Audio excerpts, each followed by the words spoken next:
Welcome to my channel. இன்றைக்கி நம்ம டேஸ்டியான மாம்பழ புட்டு எப்படி செய்கிறது பார்க்கலாம். அதுக்கு முன்னாடி சப்ஸ்கிரைப் பண்ணலைன்னா ரெட் கலரில் இருக்க சப்ஸ்கிரைப் பட்டன் கிளிக் பண்ணிவிட்டு பக்கத்தில் வர பெல் பட்டன் கிளிக் பண்ணி ஆல் கொடுத்துக்கோங்க. 1 கப்பு அரிசி மாவு எடுத்துக்கோங்க. இது நல்லா வறுத்த பச்சரிசி மாவு. 1/4 டீஸ்பூன் உப்பு சேர்த்துக்கோங்க. பச்சரிசி மாவுக்கு பதில் ரவை கூட நீங்கள் எடுத்துக்கலாம். ஒரு மாம்பழத்தை இந்த மாதிரி நல்லா சாஃப்ட் ஆகிற வரைக்கும் அரைச்சி வச்சுருக்கேன். இதில் நீங்கள் தண்ணி மிக்ஸ் பண்ணி அரைக்கிறதுனாலும் அரைச்சிக்கலாம். மேங்கோ பல்ப்பை ஒரேடியாக சேர்க்காமல் கொஞ்சம் கொஞ்சமாக சேர்த்து பிசைஞ்சுக்கோங்க. மாம்பழத்தை ஒரேடியாக சேர்த்து பிசைய வேண்டாம். அந்த மாதிரி பிசைஞ்சிங்கன்னா உருண்டை மாதிரி ஆயிரும். திரும்பவும் கொஞ்சோண்டு மேங்கோ பல்ப்பு சேர்த்துக்கோங்க. இதை நல்லா பிசைஞ்சுக்கோங்க. நார்ச்சத்து அதிகமான மாம்பழம் சேர்க்கக்கூடாது. அந்த மாதிரி சேர்த்திங்கன்னா நல்லா இருக்காது. அதனால நல்ல சாஃப்டான மாம்பழம் பார்த்து வாங்கிக்கோங்க. நான் இதில் ஒரு மாம்பழத்தை தான் அரைச்சி எடுத்திருக்கேன். கட்டி எதுவும் இல்லாதபடி நல்லா உதிரி உதிரியாக வர்றது மாதிரி மிக்ஸ் பண்ணி எடுத்துக்கோங்க. கொஞ்சம் கொஞ்சமாக மாம்பழ பல்ப்பை சேர்த்து பிசைஞ்சிங்கன்னா கட்டி பிடிக்காது.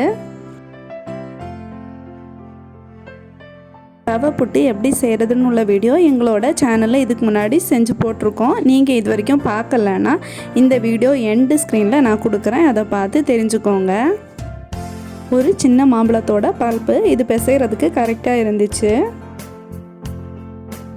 இது வரைக்கும் எங்கள் சேனல் சப்ஸ்கிரைப் பண்ணலைன்னா அனிதா எஸ் சானிட் பக்கத்தில் ரெட் கலரில் சப்ஸ்கிரைப் பட்டன் இருக்குது. அந்த சப்ஸ்கிரைப் பட்டன் கிளிக் பண்ணிவிட்டு பக்கத்தில் வர பெல் பட்டன் கிளிக் பண்ணி ஆல் கொடுத்துக்கோங்க. அப்போ தான் நாங்கள் போடுற எல்லா வீடியோவுமே உடனடியாக உங்களுக்கு நோட்டிஃபிகேஷனில் கிடைக்கும். இந்த மாதிரி உதிரி உதிரியாக வர்ற மாதிரி பிசைஞ்சுக்கோங்க. நீங்கள் லைட்டாக உருட்டி பார்த்தீங்கன்னா கரெக்டாக உருண்டை பிடிச்சது மாதிரி இருக்கும். அதுதான் கரெக்டான பக்குவம். டேஸ்ட்டுக்காக இதில் 1 ஸ்பூன் சுகர் சேர்த்துக்கோங்க. சுகருக்கு பதில் நாட்டு சர்க்கரை சேர்க்கறதுனால சேர்த்துக்கலாம். இதையும் நல்லா பிசைஞ்சுக்கோங்க. இப்போது புட்டு ரெடி பண்ணுறதுக்கான மாவு ரெடி ஆயிடுச்சு. புட்டு செய்கிறதுக்கு முன்னாடி இந்த சில்ல புட்டு குழல்ல சேர்த்துக்கோங்க. முதல்ல கொஞ்சோண்டு தேங்காய் சேர்த்துக்கோங்க. ஒரு தடவை இல்லைன்னா 2 தடவை இந்த மாதிரி மாவு அதில் சேர்த்துக்கோங்க.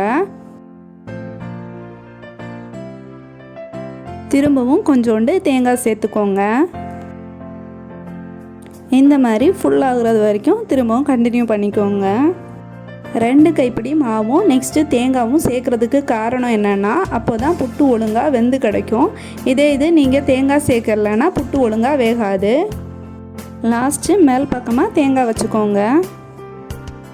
ஏற்கனவே புட்டு குடத்தில் தண்ணி சேர்த்து வச்சுருக்கேன். இப்போது இது நல்லா ஆவி வருது. இதில் இப்போது புட்டு குழலை வச்சுக்கோங்க.